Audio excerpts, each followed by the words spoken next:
yes, they also determine, and they normally would look at the port charges, the efficiency, which would obviously reduce time and cost to them, and then the kind of lines that are coming to the port and all that to determine.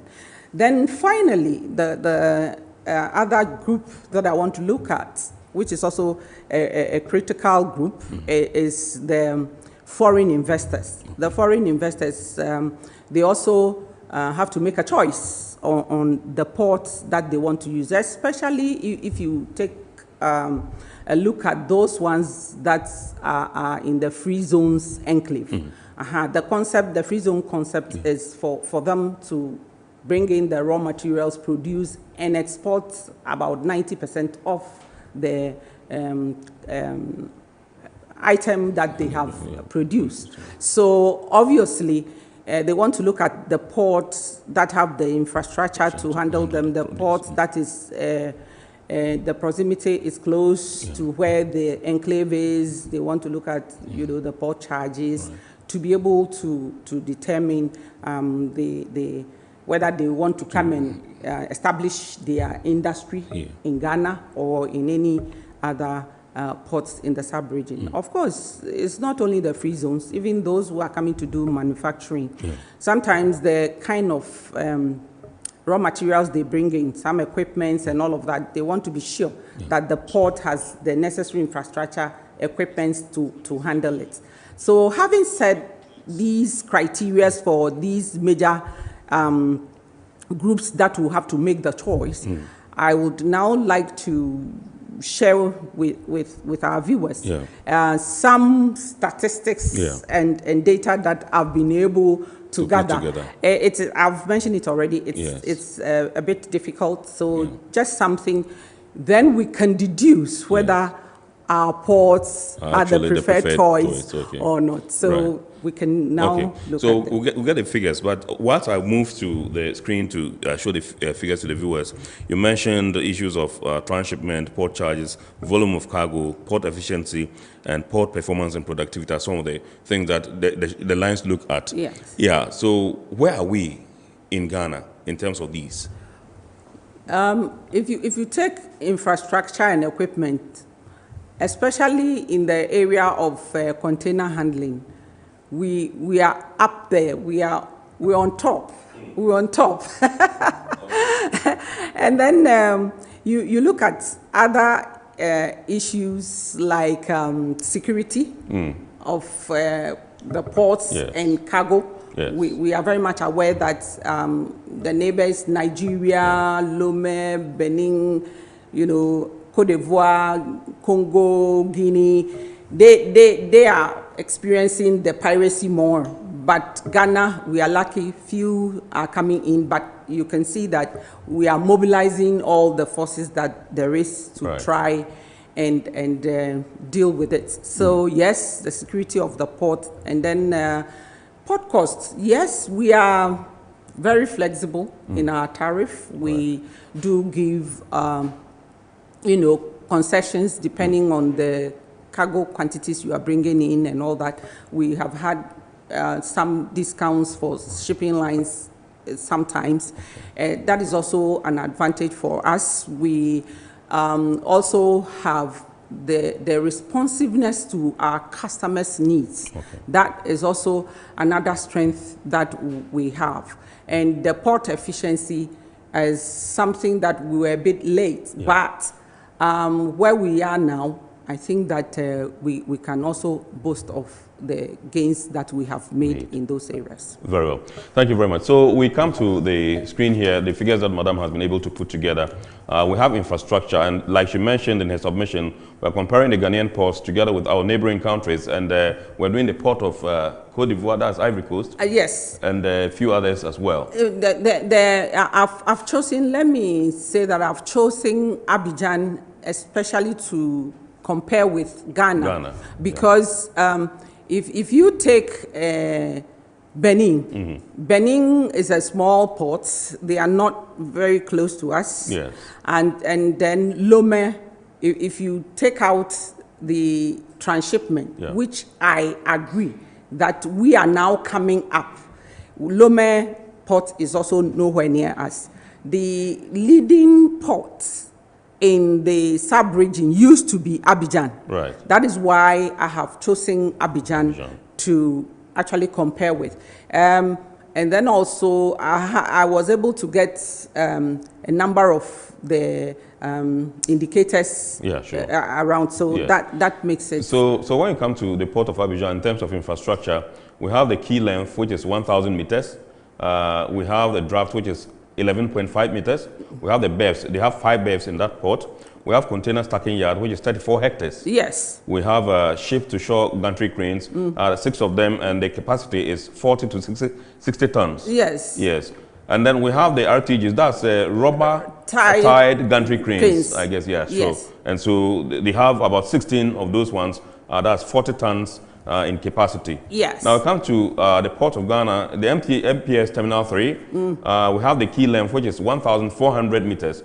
And we have the draft, which is 16 meters. Yes. We have the berths. We have 4 berths there. Yes. We have the container stacking yard, which is 660 hectares. Yes. We have the ship-to-shore gantry cranes, 7 of them, Super Post Panamax. And yes. these are modern, you know, cranes, gantry cranes. Can handle any kind of the third generation cargo vessels. Yes. Vessels, yes.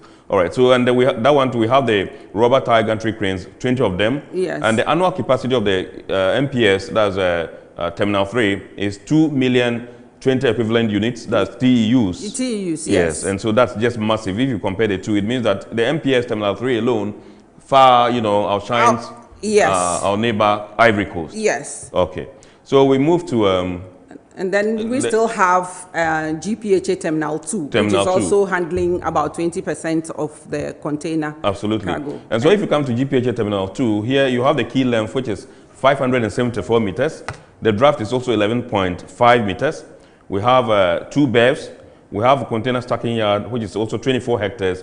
And we have the cranes for HMC. Is it Her Majesty's Keta something? Harbour mobile cranes. Harbour mobile cranes. Mobile cranes, okay. Yes, all right. Harbour mobile cranes. Okay, so 4 of them over there. Yes. And so let's move to the indicators and statistics. So before we move there, I just want to make the point that if you take Lome Port, like I said, they have 2 terminals there, the Togo terminal, which is for Bolloré, and then they have the Lome container terminal, which is for MSC. And I said already that the MSC terminal is well equipped for transshipment, and I just want to let our viewers know that the infrastructure there is a bit comparable to the MPS terminal. In fact, they have a 16.6 meters draft. And the gantry cranes, they have 9. And then they have, I think, 22 of the RTGs. So yes, so when it comes to transshipment, we are nowhere near Lome. They are ahead of us. We want to acknowledge that. Right. So the Port of Abidjan, in terms of cargo tonnage, that's indicators and statistics, transit trade, Port of Abidjan in 2017 did 2.03 million tons. In 2018, it did 1.6 million. In 2019, it did 20.3 million again. Now, Burkina Faso did 1.2 million in 2017. It did 1.1 million in 2018. And in 2019, it did 1.2 million.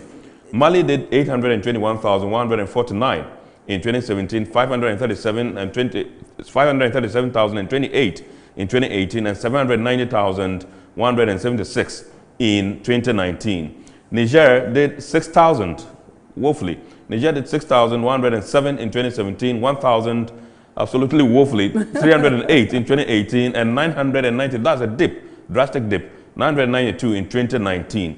And we have coastal countries. Which countries are we talking about? Yes, the coastal countries are countries that have seaports, but they have decided to use Abidjan. Abidjan, okay. Yes. All right. So it could be that we have some Ghanaians using, also using Abidjan, some Lome, you know, indigenes, some Beni, whatever, who are using. All right. So they together did 44,575 in 2017.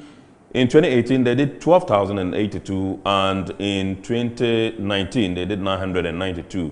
That's for the coastal countries. We come to Ghana, transit trade. In 2017, we did 1.04 million.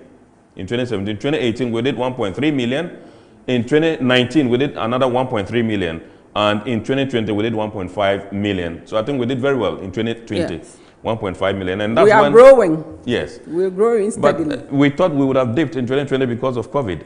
Yes, but we went up. Wow. We went up. Wow. Yes. All right. So that tells you a story. Yes. That tells you a story. Okay. That even with COVID, yeah, we are growing. Absolutely. So of course, the preferred choice. Definitely. All right. So Burkina Faso did 900, and that's in 2018. There are no figures for 2017. So in 2018, Burkina Faso in transit trade, it did 931,665.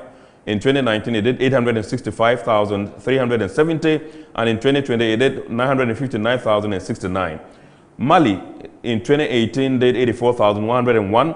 In 2019, it did 195,712. And in 2020, it did 237,705. That's an appreciation from, in the subsequent years.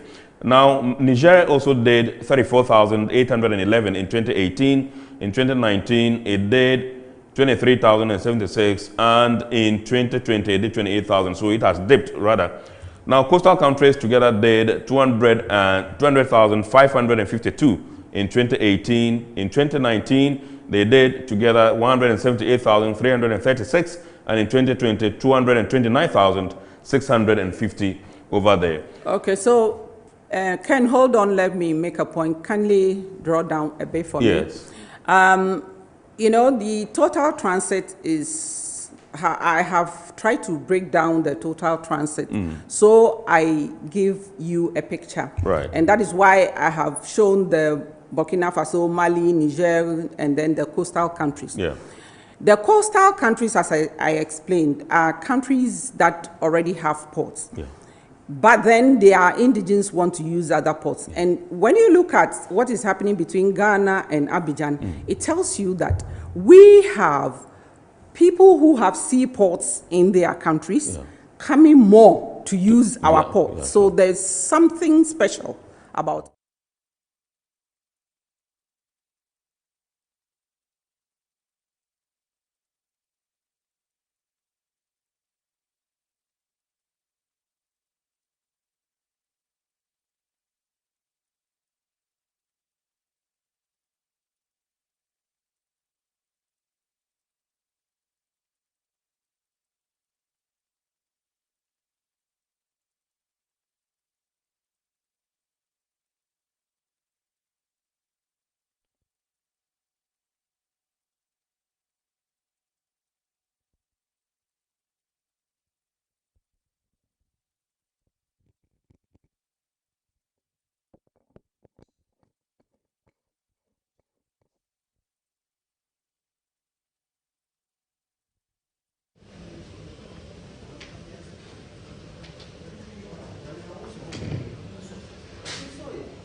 See what?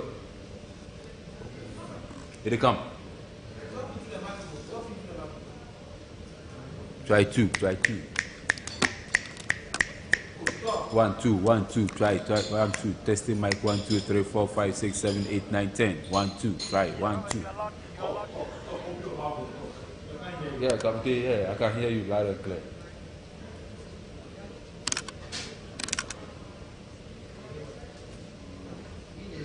Sound check is okay here. I can hear your voice here. Try 2. 1, 2. Testing mic 1, 2, 3, 4, 5, 6, 7, 8, 9, 10, 11, 12, 13, 14. Frank, you here? 1, 2. Try 1, 2, 3, 4, 5, 6, 7, 8, 9, 10, 11, 12. Get out.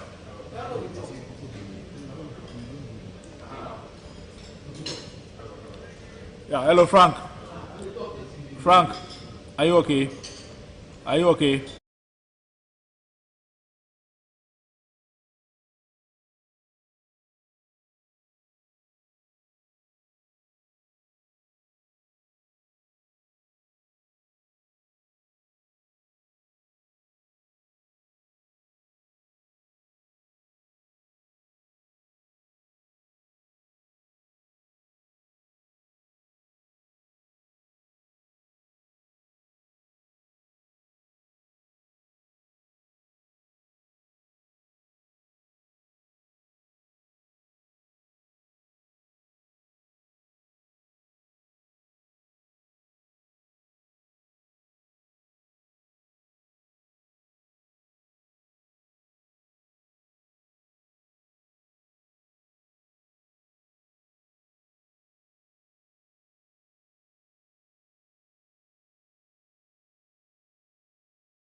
Good evening and welcome to another edition of Iron Port here on Metropolitan Television. Iron Port is brought to you in association with the Ghana Port and Harbours Authority, Ghana Revenue Authority, Goyle Company Limited, Serene Insurance, and the Integrated Customs Management System.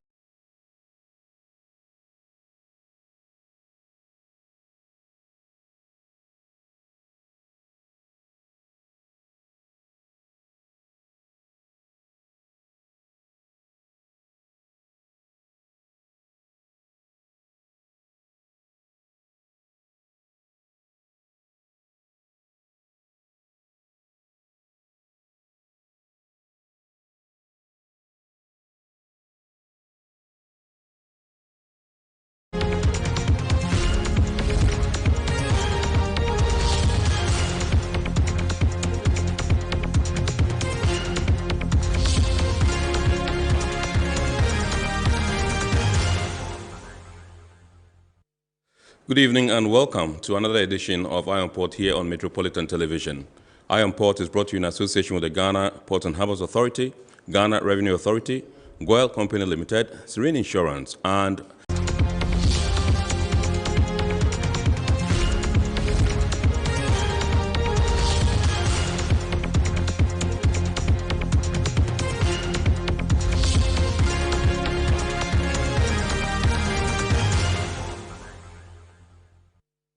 Good evening and welcome to another edition of Iron Port here on Metropolitan Television.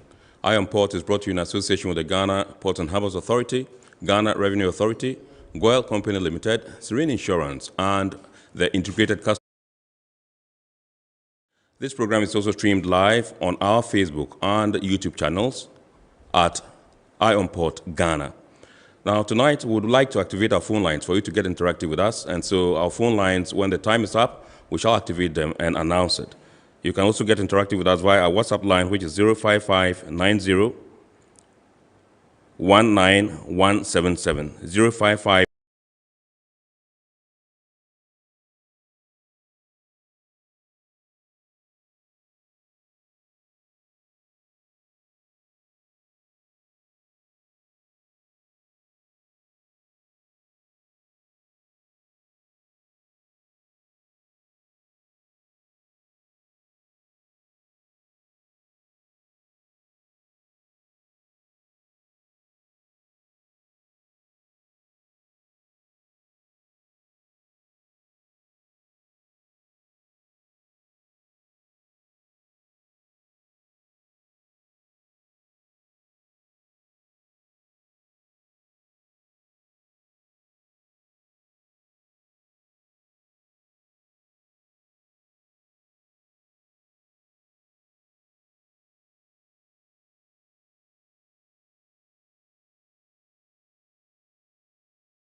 I understand, they changed the location from Teams. Now it is Zoom, and I saw that I saw the room. Did you see the room? The room is empty, and so I saw somebody was tying his cravat, his tie. So I think there's going to be some some delays. Something.